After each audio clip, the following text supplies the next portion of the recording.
I have a pair of headphones, plain-air headphones, but I have to warn you, you can't afford them. Well, you can't unless your wife, or any other kind of spouse, already has the best KitchenAid mixer in the catalogue. So I think we're in audiophile territory. Not the unassailable heights of audiophilia maybe, but you're going to have to show a bit of dedication.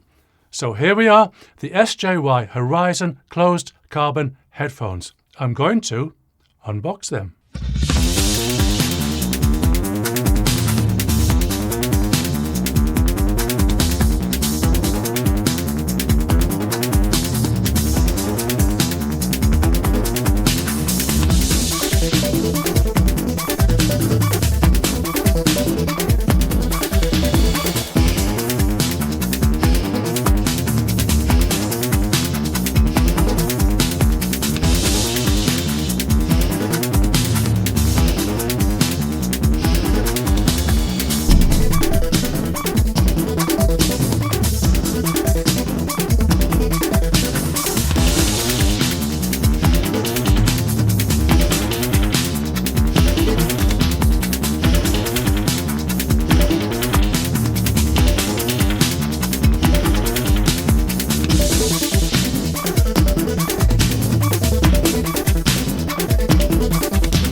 Okay, that was a bit minimalistic.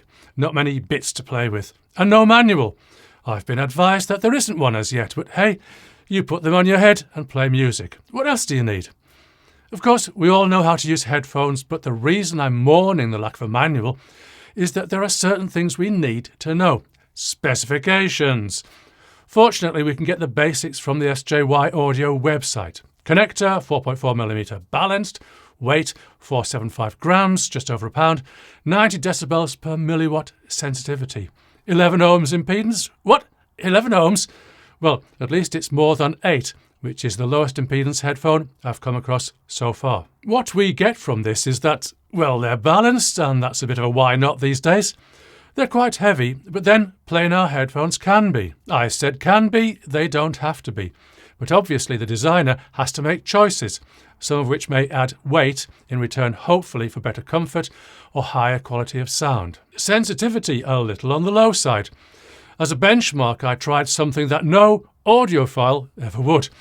Using an unbalanced cable, I plugged them into my iPhone 11 Pro Max using the $9 Apple DAC adapter. It was really only just loud enough, but no one's going to do that, are they?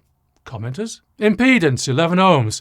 This is a lot less than the 32 ohms, which seems to be quite common these days. I've tested quite a few gadgets with headphone outputs lately, and most are specified down to 32 ohms. Some aren't specified any lower than that, but they seem to be adequately capable. I'd say that just because the specification only goes down to 32 doesn't mean that a device can't handle 11 or 8. But DACs and headphone amps that are actually specified in print down to 8 ohms seem to be thin on the ground. Anyway, I'm not going to limit my testing to a cheap Apple DAC. My headphone amp for this review is the iFi Diablo 2, which if you dig deep enough into the spec, you'll find mention of 16 ohms and an output impedance of less than 1 ohm, so I think we should be okay. At normal and as high a listening level as I'd want to go, I certainly didn't detect any stress in the headphone amp, which if you're crazy enough can deliver nearly 2.5 watts into 32 ohms. For a headphone amp, that's a lot of watts. And if price is any indicator, well, it costs more than that kitchen mixer. I have a few interesting snippets I received about the design and build of the closed carbons. And why would I not share them with you? Firstly, carbon fibre. You know, I have a suspicion that in some products, inside and outside of audio, what's made to look like carbon fibre is really just plain old plastic. But here we definitely do have carbon fibre. Not only that, but forged carbon fibre apparently. The reason is to make this closed-back headphone sound more like an open-back. There are a number of very valid reasons why an open-back headphone should sound better than closed. Oddly enough, I'm a closed guy because that's what I need for recording. Overdubbing a vocal with open headphones, for instance, will pick up spill from the backing track and maybe even feedback from the mic. I think I'm probably just used to the closed sound over the years. But even so, having said that, I certainly have nothing against the sound of opens. Oh, and I also need closed when I'm on the coach to London. The other passengers would almost certainly disapprove of my listening choices. Anyway, in the Horizon Closed Carbon, the carbon fibres apparently have random orientations, which is better for reducing resonances, and I can believe that.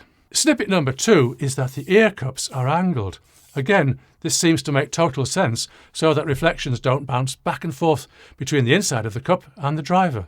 3, the driver is square. Apparently this just sounded better with a better bass response in the closed-back design. Hey, if it sounds better, it is better. 4, the earpads are magnetic and removable. Apparently you're going to get options for earpad swapping in the future. More choosing, less listening. For myself, I'd probably prefer that the designer gave us their rendering of the perfect headphone straight out of the box, but I know opinions differ on this. 5, just one more after this. This is a suspension band headphone, which, as I've said in previous videos, is my favourite. There's not a lot of headroom, if that's the word, between the upper and lower bands, but there is some. As I've said in a previous video, if the two bands touch in use, that's not a good thing. Apparently some people have said that the band is stiff. I don't find it excessively so, and being leather, it'll surely adapt to the shape of your head over time. Last, I did notice that the horizons are clearly marked left and right. No braille, unfortunately, for those who need it. Rebellious types, however, are advised not to put them on the wrong way round, as this will reverse the tuning paper, which will affect the sound. What? Headphones have tuning paper? Oh yes, it's a thing. An audiophile thing, with more options online than you'd believe. If you've watched any, or perhaps many, of my reviews, you'll know that I don't do subjectivity, and I have good reasons. 1, will my subjectivity be in agreement with yours? I'd say the odds are against it. 2, there are plenty of subjective reviewers who will give you their opinions, whether or not they're just making it all up. 3, to be honest, once you get beyond technical issues such as frequency response, distortion and noise, and other clearly audible defects if they're present, you'd have to be the poet laureate to get across any useful kind of meaning. But headphones and speakers, well, it's all different. Yes, there are technical criteria, and they are important. But also important is how they sound. Pure and simple how they sound. There are so many variables, I'm not sure that any technical specification could be developed that would adequately cover them all. So I'm going to dive into these subjectivity issues and tell you what I think about these headphones. Remember, it's my perspective. I'm an old geezer with worn-out ears, and there are plenty of other people online in various places who will tell you what's what, or what they think is what. Let me talk about sibilance. This is the overemphasis of S sounds, also T and K. Like this. Do they always sound natural to you? If you hear this overemphasis, then the issue is almost certainly with the recording. Whatever an engineer or producer does to make a vocal more present, upfront or exciting is likely to emphasise sibilance. The question though for listeners is, does your equipment emphasise it more? Maybe even make it unpleasant. I came across a track recently thanks to another reviewer who I'd be delighted to credit if I could remember who he was. The track is Spanish Harlem, performed by Rebecca Pigeon. At 2.25 million Spotify streams, it isn't all that massively popular, but hey, more popular than me. What's useful about this track is that the S sounds are emphasised in the recording, but in my opinion, not too much. Not beyond the normal degree of artificiality in this kind of a recording. If I listen on my favourite headphones, everything's fine for me. Now, if I listen on a pair of planars, a pair that I've reviewed in the past, I hear more sibilance, to the point where I'm hearing it also on the breathiness of some vowels. You can try this track yourself on your favourite streaming service. Listen for Red at about the 15-second mark. Of course, your mileage may vary according to which streaming service you're using and your equipment and your ears. but it's worth a listen. If I turn to the Horizon Closed Carbons, well, turn is an interesting word because I had to turn the volume up quite a bit to get a good listening level. Now, I'd call this sibilant. Not so much that it would put me off enjoying the music, and to be fair, a lot of listeners will like it. Anyway, just my subjective 2p worth here, with my very aged ears. Let me turn to the bass. Again, I have a track in mind. Another one bites the dust by, of course, Queen. The reason I've chosen this is that it has a very snappy drum track. Snappy, but the kick drum doesn't in itself have a lot of low bass end. Obviously, as a track that was always destined as a pop single, it was recorded and mixed to sound good on any old playback system, and this was pre-CD, remember, in 1980. On my usual headphones, bearing this in mind, the track sounds great. I'd like to say that I couldn't have done better myself, but of course, in reality, I couldn't have done anything anywhere near as good. Now on my comparison planars, there's more low-end fullness to the bass. I've noticed this as a characteristic of planars that I've tried. Whether it's more accurate to the recording or to the producer's intentions would be a good question.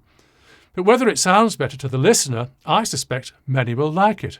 Low-end fullness is what I said, and I'd struggle to find a better phrase. Of course, I'd turn to the Horizon Closed Carbons. And after again turning up the volume, yes, I hear this same low-end fullness. Perhaps with a little more snap, and I have to say, to my ears, a little more sibilance in the vocal. I realise that staging is a thing among perceptive listeners. To me, staging is what I do when I'm creating music. I want some instruments to be to the left, some to the right, anything, anywhere I fancy in between. And I don't want everything to be fighting for space up front in the mix. I want some instruments to recede into the background, which I do with level, frequency balance and reverb. So when I listen critically to any equipment that's likely to affect the staging that I've created, I want to hear it as it is, not messed about with. For me, loudspeakers affect staging. Loudspeaker positioning affects staging. The listening room massively affects staging. Purely electronic or digital equipment, not so much. Headphones, yes. What I'd say about planars in general is when I'm making my music, they'd tempt me to want to open up the staging more, to create more space between instruments, left to right, front to back. I'd hear it. My listeners would hear it, but my guess is that most wouldn't care. Sometimes there can be differences that are real, but don't make much difference in practice. I'd consider points I've made earlier about frequency balance, but I'd be happy to mix on these headphones. I mentioned that I had to turn up the volume for the Horizon Closed Carbons compared to my regular headphones and my other planars. Now, what's interesting here is that, as I said, I'm using the Hi-Fi Diablo 2, which has a lot of watts for a headphone amplifier. Suppose I wanted to listen a bit louder than just a bit too loud. A bit too loud, then a bit more. Not recommended, I know. The amp cuts out momentarily on peaks. Protection in the amp, I guess. And for any other headphones I own, this never kicks in because I don't have to turn up the volume so much. I'm going to file this under the category of interesting. Maybe I'll come back to this in a future video. What do you think? What about other headphone amps? I think it's a reasonable test to pick two, more or less at random. The randomization being that they just happen to be items I've reviewed recently, with no more criteria other than having a 4.4mm balanced output. My only question is, given that the Horizon Closed Carbons seem to be of relatively low sensitivity, will the amp go loud enough? So, the FIO K11 R2R DAC. Yes, amply loud enough to the point of being too loud with no audible strain. I'm listening on Spotify, by the way, with volume normalization off. Now, the X-Duo XA02. Again, a DAC with a headphone amplifier. Yes, loud enough. More than. OK, my tests are far from exhaustive, but yes, these headphones are less sensitive than some. But other than trying to play back at ear-bursting levels, in practice, as I found, there's no problem. OK, in my really humble opinion, that's what I think. But I think something else too. These are closed-back headphones, not open. It isn't unusual for open-back headphones to have, I have to say it, a more open sound, not so boxed in around the ears. And people will describe closed-back headphones as boxy. It's a good adjective, like putting your head in a cardboard box. Try that in the privacy of your own home next time you have an Amazon delivery, and you'll hear what boxy sounds like. But I'm going to say that I don't hear any boxiness, or nothing that would irritate me over a period of time. And of course, the advantage of closed-back headphones is that they don't spray sound all over the place. As I said, I like to listen when I'm on the coach to London. Open-back headphones, I'd get thrown off, particularly when I'm listening to my favourite Derek and Clive tracks. But the SJY Horizon Closed Carbons are not faultless in this respect. I'm guessing that the reason they largely overcome boxiness is because they have holes in the cups behind the diaphragms. So they're not entirely closed, and some sound does leak out. Not so much that the whole bus would hear, but the person sat next to me probably would. But hey, who's bothered when the whole world seems to listen on their phone speaker these days? Again, this is subjective. The most important point for me is that the Horizon Closed Carbons use a suspension band, so I don't feel something pressing on the top of my head too much. For a fairly heavy pair of headphones, I'd call this essential. So although 475 grams will give your neck muscles some exercise, I'd call it fairly easily tolerable. The earpads, comfortable I'd say, and a good compromise between getting a good seal and not feeling too tight, that obviously also being a function of the headband. Up and down adjustment is easy, and I haven't had any problem with it staying in place. Can I just take a moment to advise other headphone manufacturers that if you have to unscrew anything and screw it back in again to adjust, I'm not going to like it. Oh, and I'll just say that my regular headphones don't have any adjustment at all. The way they're designed, they're just themselves. And that's coming from the 1990s. Oh, the cable. Is that a comfort thing? Well, yes, if I want to plug into my home cinema system and lean back on my IKEA recliner, 1.5 metres just won't do it.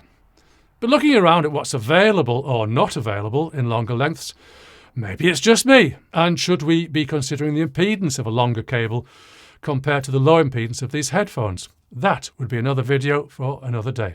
Anyway, these are my opinions. Opinions are not facts, bear in mind, so you should take in a range of views. And if you can, hear these headphones yourself before you buy. Remember, for a similar amount of money, you could have this. See you soon.